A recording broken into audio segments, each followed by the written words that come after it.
কথা হয়েছে নেইমার যখন হচ্ছে প্যারিসে যাচ্ছিল, নেইমার প্যারিসে যাওয়ার সময় বার্সেলোনার হয়ে মেবি লাস্ট ম্যাচ ছিল, ওইটা ক্লাব ফ্রেন্ডলি একটা ম্যাচ ছিল, যেটা হচ্ছে বার্সেলোনা ভার্সেস জুভেন্টাস।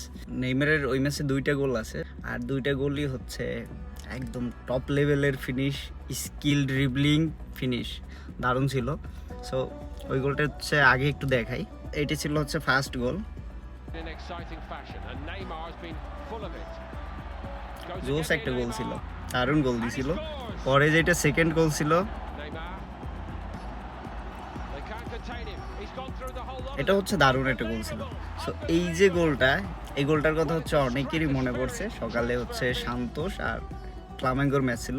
ফ্লামেঙ্গো এখন মোটামুটি ভালোই একটা ফর্মে আছে। ফিলিপ লুইস হচ্ছে কোচ হয়েছে নতুন, ফিলিপ লুইসের আন্ডারে ফ্লামেঙ্গো ভালো করতেছে। ক্লাব বিশ্বকাপে ওই দিন হচ্ছে চেলসিরে বিট করলো। ফ্লামেঙ্গোর খেলার মানও ভালো, ব্রাজিলিয়ান যে যতগুলো ক্লাব আছে সবার থেকে বর্তমানে ফ্লামেঙ্গোর খেলার মান ভালো। সো ফ্লামেঙ্গোর হচ্ছে সান্তোস 1-0 গোলে হারাইছে, তা হচ্ছে নেইমারের একমাত্র গোলে। আর এই যে জুভেন্টাসের সাথে নেইমারের ওই প্রাইম নেইমারের যে গোলটা আর আজকের যে গোলটা, এই গোলটার সাথে কিছু একটা মানে হচ্ছে কিছুটা মিল ছিল, যেটা হচ্ছে আমার কাছে অনেক বেশি ভালো লাগছে। ফ্লামেঙ্গোর সাথে আজকে যে গোলটা করছে সেটা হচ্ছে, এটা দেখাচ্ছি,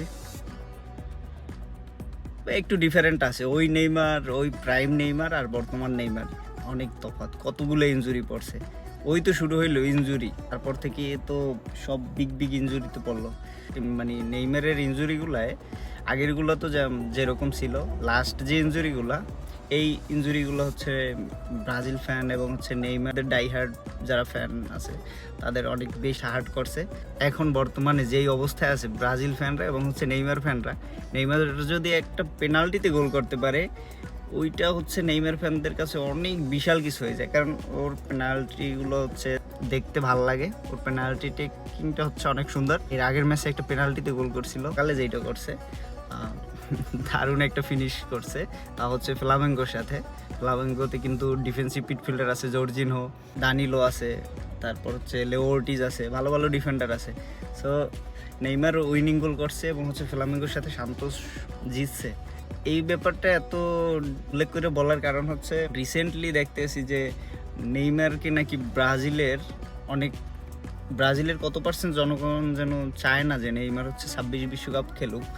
এইটা হচ্ছে আমরা যারা দূর থেকে ব্রাজিল ফ্যান এবং নেইমার ফ্যান, 2010-11 থেকে যারা হচ্ছে নেইমার ফ্যান, তাদের কাছে এই ব্যাপারটা হচ্ছে খুব হার্ট টাচিং হবে যদি নেইমার না থাকে 26 বিশ্বকাপে। বিশেষ করে এই যে গোলগুলা, নেইমারের যে পারফরমেন্স, যতটুকু সময় পায় এটা কাজে লাগায়। সকালে হচ্ছে 8.1 হচ্ছে রেটিং ছিল, সেখানে একটা গোল করছে, উইনিং গোল। সো এই সব পারফরমেন্স হচ্ছে জানান দেয় যে নেইমারে যতই হচ্ছে ব্রাজিলিয়ান জনগণ বা হচ্ছে বোর্ড যারাই হচ্ছে না চাক, বাট নেইমার মানে তার পারফরমেন্স দিয়ে হচ্ছে 26 বিশ্বকাপে অবশ্যই জায়গা করে নেবে। নেইমার যদি বিশ্বকাপের আগে বড় কোনো ইনজুরিতে না পড়ে, তাইলে তো নেইমারের পারফরমেন্স সেই আগের রূপে না গেলেও মোটামুটি অনেকটা হচ্ছে ডেভেলপ হইবে। কারণ নেইমার যতবার ইনজুরিতে পড়ছে, নেইমার ফুরাইয়া যায় না, নেইমার হচ্ছে বারবার ফিরে আসছে। এই ব্যাপারটাই হচ্ছে আমার কাছে বেশি মানে হচ্ছে হার্ট টাচিং লাগছে, যে নেইমারের নাকি 26 বিশ্বকাপ ম্যাক্সিমাম জনগণ হচ্ছে চায় না। আল্লাহ তো অবশ্যই নেইমারে রাখবে, সেখানে কোনো দ্বিধাদ্বন্দ্ব নাই।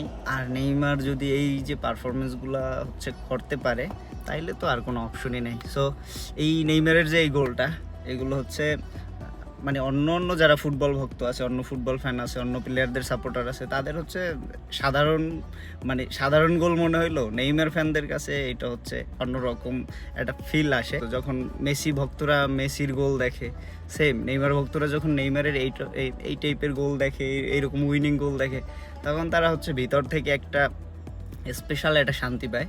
সো এইটা হচ্ছে আমরা পাচ্ছি। নেইমার হচ্ছে ফিরে আসুক, মানে হচ্ছে ইনজুরি মুক্ত থাকুক, নেইমার ফিরে আসুক, কালো দিনে আল্লাহ না করুক কোনো ইনজুরি না হয়।